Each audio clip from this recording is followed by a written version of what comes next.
கோபப்பட்டாலும் பாவம் செய்யாது. அப்ப நமக்குள்ள கோபம் வருதுன்னா அந்த கோபத்தை நீக்கி விட்டு நல்ல சுபாவம் தான் பெரு கொடுப்பாரு.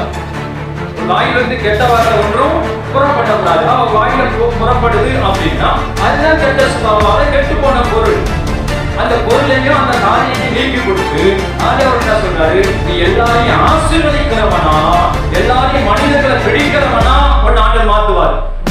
சுவிசேஷம் சொல்ல வைப்பார். வேற வாயிலிருந்து ஆசீர்வதிக்க சொல்லுவார். வாயிலிருந்து சபிக்கிற வார்த்தையோ கெட்ட வார்த்தையோ நம்ம வாயிலிருந்து விடலாம், புறப்பட கூடாது.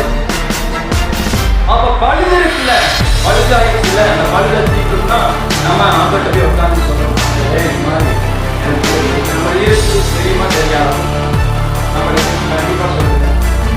உங்க வீட்டுல சொந்தக்காரவங்க இன்னைக்கு வரைக்கும் எனக்கு இந்த மாட்டா பிடிக்கல, அவங்க என்ன எதிரி அப்படின்னாலே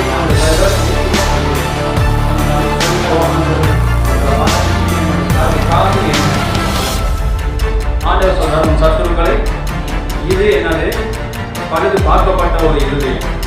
பழுது பார்க்காத இருதயம் என்ன இருக்கும்?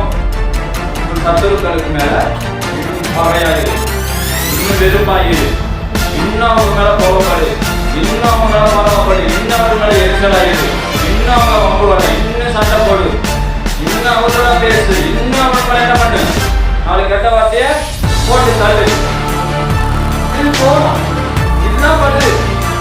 இந்த பழுது பார்க்கறதுதான் அதை விரும்புகிறேன்.